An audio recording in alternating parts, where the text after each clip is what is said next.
Chapter 15. A Tempest in the School Teapot. "What a splendid day," said Anne, drawing a long breath. "Isn't it just good to be alive on a day like this? I pity the people who aren't born yet for missing it. They may have good days, of course, but they can never have this one. And it's splendider still to have such a lovely way to go to school by, isn't it?" "It's a lot nicer than going round by the road. That is so dusty and hot," said Diana practically, peeping into her dinner basket, and mentally calculating if the 3 juicy, toothsome raspberry tarts reposing there were divided among 10 girls, how many bites each girl would have. The little girls of Avonlea School always pooled their lunches, and to eat 3 raspberry tarts all alone, or even to share them only with one's best chum, would have forever and ever branded as awful mean the girl who did it. And yet, when the tarts were divided among 10 girls, you just got enough to tantalize you. The way Anne and Diana went to school was a pretty one. Anne thought those walks to and from school with Diana couldn't be improved upon even by imagination. Going around by the main road would have been so unromantic, but to go by Lover's Lane and Willowmere and Violet Vale and the Birch Path was romantic, if ever anything was. Lover's Lane opened out below the orchard at Green Gables and stretched far up into the woods to the end of the Cuthbert farm. It was the way by which the cows were taken to the back pasture and the wood hauled home in winter. Anne had named it Lover's Lane before she had been a month at Green Gables. "Not that lovers ever really walk there," she explained to Marilla, "but Diana and I are reading a perfectly magnificent book, and there's a Lover's Lane in it, so we want to have one too. And it's a very pretty name, don't you think? So romantic. We can imagine the lovers into it, you know. I like that lane because you can think out loud there without people calling you crazy." Anne, starting out alone in the morning, went down Lover's Lane as far as the brook. Here Diana met her, and the 2 little girls went on up the lane under the leafy arch of maples. "Maples are such sociable trees," said Anne. "They're always rustling and whispering to you," until they came to a rustic bridge. Then they left the lane and walked through Mr. Barry's back field and past Willowmere. Beyond Willowmere came Violet Vale, a little green dimple in the shadow of Mr. Andrew Bell's big woods. "Of course there are no violets there now," Anne told Marilla, "but Diana says there are millions of them in spring. Oh, Marilla, can't you just imagine you see them? It actually takes away my breath. I named it Violet Vale. Diana says she never saw the beat of me for hitting on fancy names for places. It's nice to be clever at something, isn't it? But Diana named the Birch Path. She wanted to, so I let her, but I'm sure I could have found something more poetical than plain Birch Path. Anybody can think of a name like that. But the Birch Path is one of the prettiest places in the world, Marilla." It was. Other people besides Anne thought so when they stumbled on it. It was a little narrow, twisting path, winding down over a long hill straight through Mr. Bell's woods, where the light came down sifted through so many emerald screens that it was as flawless as the heart of a diamond. It was fringed in all its length with slim young birches, white-stemmed and lissom-boughed. Ferns and star-flowers and wild lilies of the valley and scarlet tufts of pigeon-berries grew thickly along it. And always there was a delightful spiciness in the air, and music of bird-calls, and the murmur and laugh of woodwinds in the trees overhead. Now and then you might see a rabbit skipping across the road if you were quiet, which, with Anne and Diana, happened about once in a blue moon. Down in the valley the path came out to the main road, and then it was just up the spruce hill to the school. The Avonlea School was a whitewashed building, low in the eaves and wide in the windows, furnished inside with comfortable, substantial, old-fashioned desks that opened and shut, and were carved all over their lids with the initials and hieroglyphics of 3 generations of schoolchildren. The schoolhouse was set back from the road, and behind it was a dusky fir wood, and a brook where all the children put their bottles of milk in the morning to keep cool and sweet until dinner hour. Marilla had seen Anne start off to school on the first day of September with many secret misgivings. Anne was such an odd girl. How would she get on with the other children? And how on earth would she ever manage to hold her tongue during school hours? Things went better than Marilla feared, however. Anne came home that evening in high spirits. "I think I'm going to like school here," she announced. "I don't think much of the master, though. He's all the time curling his mustache and making eyes at Prissy Andrews. Prissy is grown up, you know. She's 16, and she's studying for the entrance examination into Queen's Academy at Charlottetown next year. Tilly Boulter says the master is dead gone on her. She's got a beautiful complexion and curly brown hair, and she does it up so elegantly. She sits in the long seat at the back, and he sits there too most of the time, to explain her lessons, he says, but Ruby Gillis says she saw him writing something on her slate, and when Prissy read it she blushed red as a beet and giggled, and Ruby Gillis says she doesn't believe it had anything to do with the lesson. Anne Shirley, don't let me hear you talking about your teacher in that way again, said Marilla sharply. You don't go to school to criticize the master. I guess he can teach you something, and it's your business to learn. And I want you to understand right off that you are not to come home telling tales about him. That is something I won't encourage. I hope you were a good girl. Indeed I was, said Anne comfortably. It wasn't so hard as you might imagine, either. I sit with Diana. Our seat is right by the window, and we can look down to the Lake of Shining Waters. There are a lot of nice girls in school, and we had scrumptious fun playing at dinner time. It's so nice to have a lot of little girls to play with. But of course I like Diana best, and I always will. I adore Diana. I'm dreadfully far behind the others. They're all in the 5th book, and I'm only in the 4th. I feel that it's kind of a disgrace. But there's not one of them has such an imagination as I have, and I soon found that out. We had reading and geography and Canadian history and dictation today.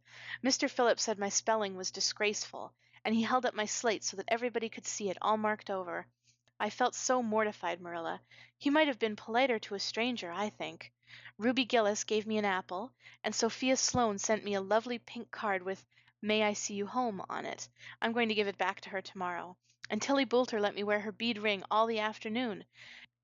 Can I have some of those pearl beads off the old pincushion in the garret to make myself a ring? And oh, Marilla, Jane Andrews told me that Minnie McPherson told her that she heard Prissy Andrews tell Sarah Gillis that I had a very pretty nose. Marilla, that is the first compliment I have ever had in my life, and you can't imagine what a strange feeling it gave me. Marilla, have I really a pretty nose? I know you'll tell me the truth. Your nose is well enough, said Marilla shortly.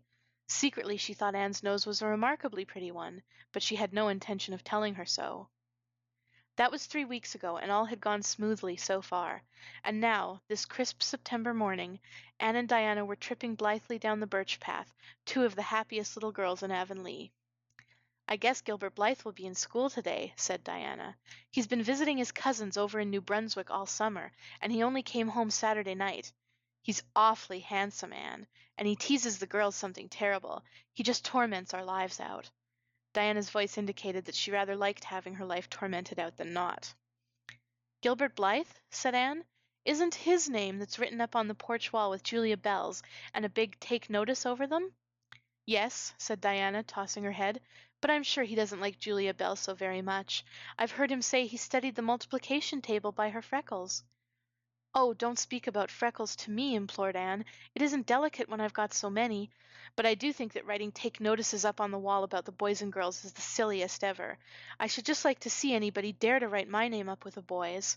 Not, of course, she hastened to add, that anybody would. Anne sighed.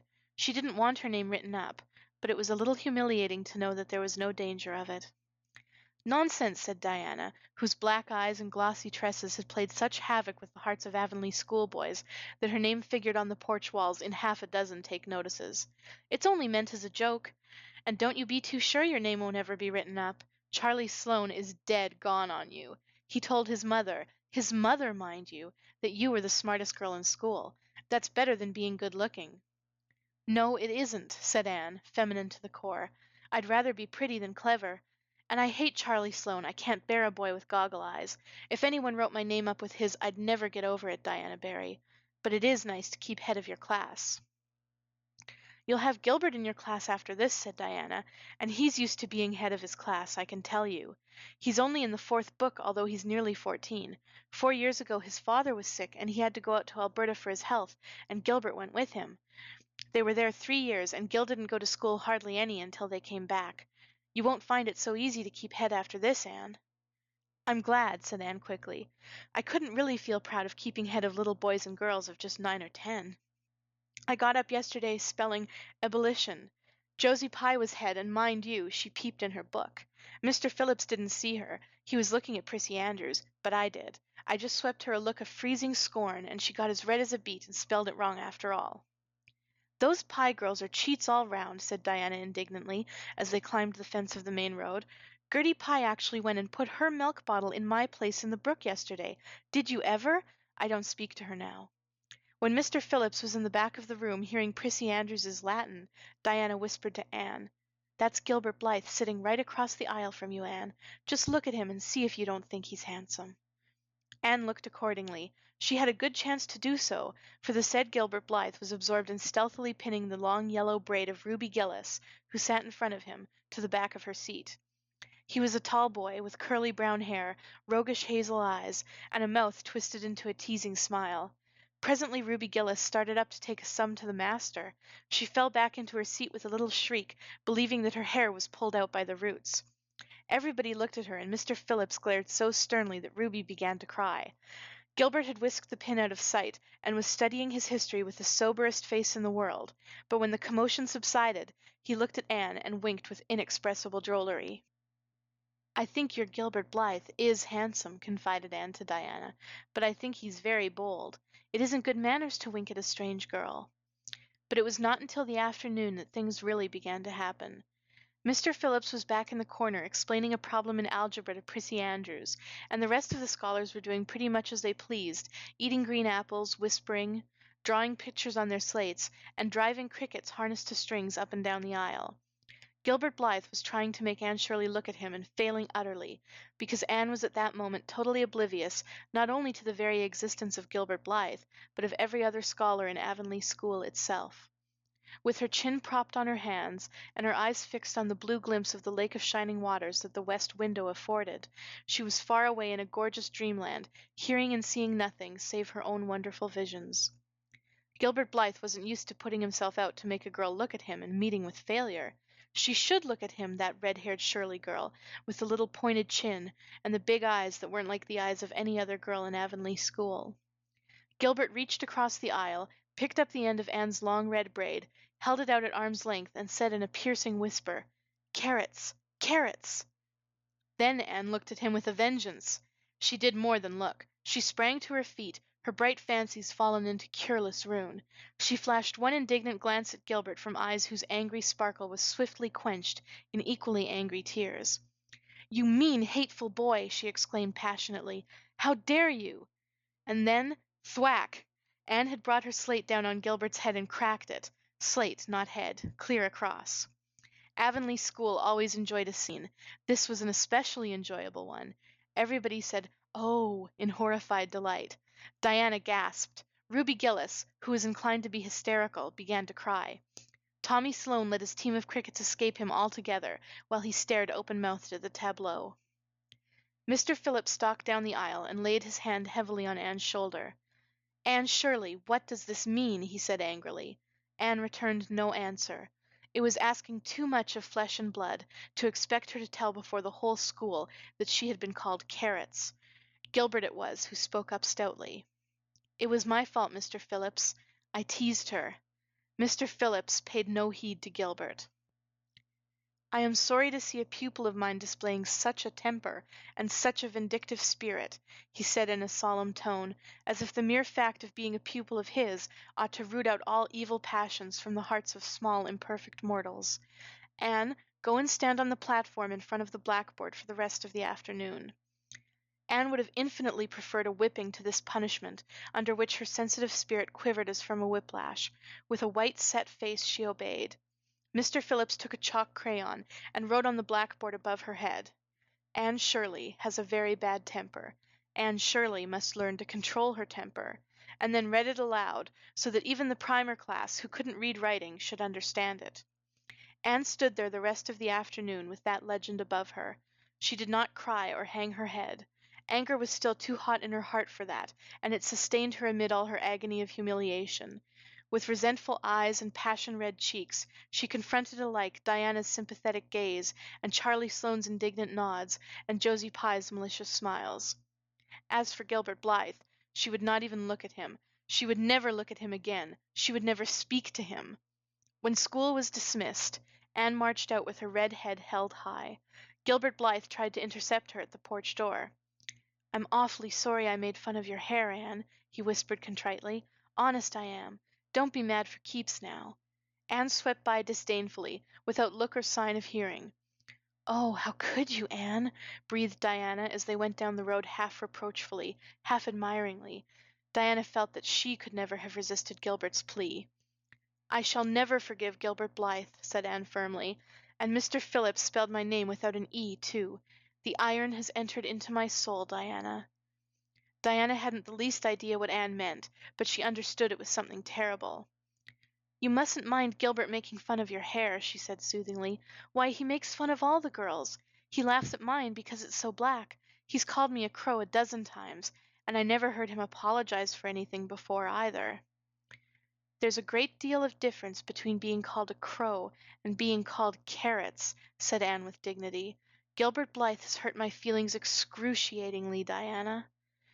It is possible the matter might have blown over without more excruciation if nothing else had happened, but when things begin to happen they are apt to keep on. Avonlea scholars often spent noon hour picking gum in Mr. Bell's spruce grove over the hill and across his big pasture field. From there they could keep an eye on Eben Wright's house, where the master boarded. When they saw Mr. Phillips emerging therefrom, they ran for the schoolhouse, but the distance being about 3 times longer than Mr. Wright's lane, they were very apt to arrive there, breathless and gasping, some 3 minutes too late.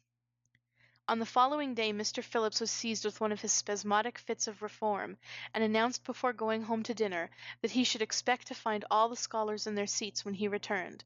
Anyone who came in late would be punished. All the boys and some of the girls went to Mr. Bell's spruce grove as usual, fully intending to stay only long enough to pick a chew. But spruce groves are seductive, and yellow nuts of gum beguiling. They picked and loitered and strayed, and as usual the first thing that recalled them to a sense of the flight of time was Jimmy Glover shouting from the top of a patriarchal old spruce, "Master's coming!" The girls, who were on the ground, started first and managed to reach the schoolhouse in time, but without a second to spare. The boys, who had to wriggle hastily down from the trees, were later, and Anne, who had not been picking gum at all but was wandering happily in the far end of the grove, waist deep among the bracken, singing softly to herself, with a wreath of rice lilies on her hair, as if she were some wild divinity of the shadowy places, was latest of all. Anne could run like a deer, however. Run she did, with the impish result that she overtook the boys at the door, and was swept into the schoolhouse among them, just as Mr. Phillips was in the act of hanging up his hat.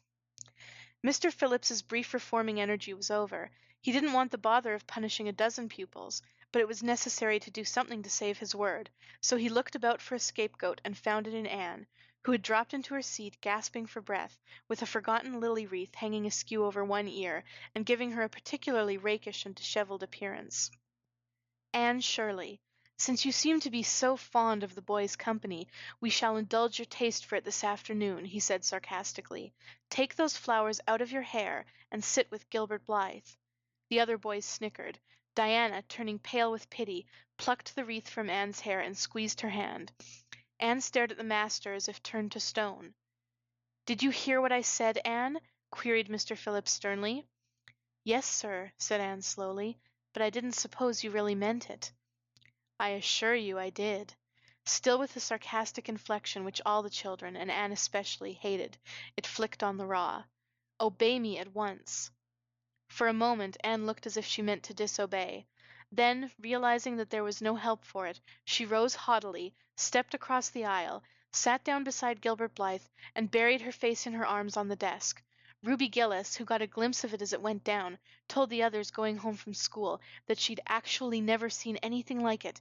It was so white, with awful little red spots in it. To Anne, this was the end of all things. It was bad enough to be singled out for punishment from among a dozen equally guilty ones. It was worse still to be sent to sit with a boy. But that boy should be Gilbert Blythe was heaping insult on injury to a degree utterly unbearable. Anne felt that she could not bear it, and it would be of no use to try. Her whole being seethed with shame and anger and humiliation. At first the other scholars looked and whispered and giggled and nudged, but as Anne never lifted her head, and as Gilbert worked fractions as if his whole soul was absorbed in them and them only, they soon returned to their own tasks, and Anne was forgotten. When Mr. Phillips called the history class out, Anne should have gone, but Anne did not move, and Mr. Phillips, who had been writing some verses to Priscilla before he called the class, was thinking about an obstinate rhyme still, and never missed her. Once, when nobody was looking, Gilbert took from his desk a little pink candy heart with a gold motto on it, "You are sweet," and slipped it under the curve of Anne's arm. whereupon Anne arose, took the pink heart gingerly between the tips of her fingers, dropped it on the floor, ground it to powder beneath her heel, and resumed her position without deigning to bestow a glance on Gilbert. When school went out, Anne marched to her desk, ostentatiously took out everything therein, books and writing tablet, pen and ink, testament and arithmetic, and piled them neatly on her cracked slate. "What are you taking all those things home for, Anne?" Diana wanted to know as soon as they were out on the road. She had not dared to ask the question before. "I am not coming back to school any more," said Anne. Diana gasped and stared at Anne to see if she meant it. "Will Marilla let you stay home?" she asked. "She'll have to," said Anne. "I'll never go to school to that man again." "Oh, Anne!" Diana looked as if she were ready to cry. "I do think you're mean. What shall I do? Mr. Phillips will make me sit with that horrid Gertie Pye. I know he will because she is sitting alone. Do come back, Anne." "I'd do almost anything in the world for you, Diana," said Anne sadly. "I'd let myself be torn limb from limb if it would do you any good. But I can't do this, so please don't ask it. You harrow up my very soul." "Just think of all the fun you will miss," mourned Diana. "We are going to build the loveliest new house down by the brook, and we'll be playing ball next week, and you've never played ball, Anne. It's tremendously exciting. And we're going to learn a new song. Jane Andrews is practicing it up now, and Alice Andrews is going to bring a new Pansy book next week, and we're all going to read it out loud, chapter about, down by the brook. And you know you are so fond of reading out loud, Anne." Nothing moved Anne in the least. Her mind was made up. She would not go to school to Mr. Phillips again. She told Marilla so when she got home. "Nonsense," said Marilla. "It isn't nonsense at all," said Anne, gazing at Marilla with solemn, reproachful eyes. "Don't you understand, Marilla? I've been insulted." "Insulted fiddlesticks! You'll go to school tomorrow as usual." "Oh, no." Anne shook her head gently. "I'm not going back, Marilla. I'll learn my lessons at home, and I'll be as good as I can be and hold my tongue all the time if it's possible at all. But I will not go back to school, I assure you." Marilla saw something remarkably like unyielding stubbornness looking out of Anne's small face. She understood that she would have trouble in overcoming it, but she resolved wisely to say nothing more just then. "I'll run down and see Rachel about it this evening," she thought. "There's no use reasoning with Anne now. She's too worked up, and I've an idea she can be awful stubborn if she takes the notion. Far as I can make out from her story, Mr. Phillips has been carrying matters with a rather high hand, but it would never do to say so to her. I'll just talk it over with Rachel. She's sent 10 children to school, and she ought to know something about it. She'll have heard the whole story, too, by this time." Marilla found Mrs. Lynde knitting quilts as industriously and cheerfully as usual. "I suppose you know what I've come about," she said, a little shamefacedly. Mrs. Rachel nodded. "About Anne's fuss in school, I reckon," she said. "Tilly Boulter was in on her way home from school and told me about it." "I don't know what to do with her," said Marilla. "She declares she won't go back to school. I never saw a child so worked up. I've been expecting trouble ever since she started to school. I knew things were going too smooth to last. She's so high-strung. What would you advise, Rachel?" "Well, since you've asked my advice, Marilla," said Mrs. Lynde amiably. Mrs. Lynde dearly loved to be asked for advice. "I'd just humor her a little at first, that's what I'd do. It's my belief that Mr. Phillips was in the wrong. Of course, it doesn't do to say so to the children, you know. And of course he did right to punish her yesterday for giving way to temper. But today it was different. The others who were late should have been punished as well as Anne, that's what. And I don't believe in making the girls sit with the boys for punishment. It isn't modest. Tilly Boulter was real indignant. She took Anne's part right through and said all the scholars did too. Anne seems real popular among them, somehow. I never thought she'd take with them so well." "Then you really think I'd better let her stay home?" said Marilla in amazement. "Yes. That is, I wouldn't say school to her again until she said it herself. Depend upon it, Marilla, she'll cool off in a week or so and be ready enough to go back of her own accord, that's what. While, if you were to make her go back right off, dear knows what freak or tantrum she'd take next and make more trouble than ever. The less fuss made the better, in my opinion. She won't miss much by not going to school, as far as that goes. Mr. Phillips isn't any good at all as a teacher. The order he keeps is scandalous, that's what, and he neglects the young fry and puts all his time on those big scholars he's getting ready for Queen's. He'd never have got the school for another year if his uncle hadn't been a trustee, the trustee, for he just leads the other two around by the nose, that's what. I declare, I don't know what education in this island is coming to." Mrs. Rachel shook her head, as much as to say, if she were only at the head of the educational system of the province, things would be much better managed. Marilla took Mrs. Rachel's advice, and not another word was said to Anne about going back to school. She learned her lessons at home, did her chores, and played with Diana in the chilly purple autumn twilights. But when she met Gilbert Blythe on the road, or encountered him in Sunday school, she passed him by with an icy contempt that was no whit thawed by his evident desire to appease her. Even Diana's efforts as a peacemaker were of no avail. Anne had evidently made up her mind to hate Gilbert Blythe to the end of life. As much as she hated Gilbert, however, did she love Diana, with all the love of her passionate little heart, equally intense in its likes and dislikes. One evening Marilla, coming in from the orchard with a basket of apples, found Anne sitting along by the east window in the twilight, crying bitterly. "Whatever's the matter now, Anne?" she asked. "It's about Diana," sobbed Anne luxuriously. "I love Diana so, Marilla. I cannot ever live without her, but I know very well when we grow up that Diana will get married and go away and leave me. And oh, what shall I do? I hate her husband. I just hate him furiously. I've been imagining it all out, the wedding and everything, Diana dressed in snowy garments with a veil and looking as beautiful and regal as a queen, and me the bridesmaid with a lovely dress too and puffed sleeves, but with a breaking heart hid beneath my smiling face. And then bidding Diana good-bye." Here Anne broke down entirely and wept with increasing bitterness. Marilla turned quickly away to hide her twitching face, but it was no use. She collapsed on the nearest chair and burst into such a hearty and unusual peal of laughter that Matthew, crossing the yard outside, halted in amazement. When had he heard Marilla laugh like that before? "Well, Anne Shirley," said Marilla as soon as she could speak, "if you must borrow trouble, for pity's sake borrow it handier home. I should think you had an imagination, sure enough."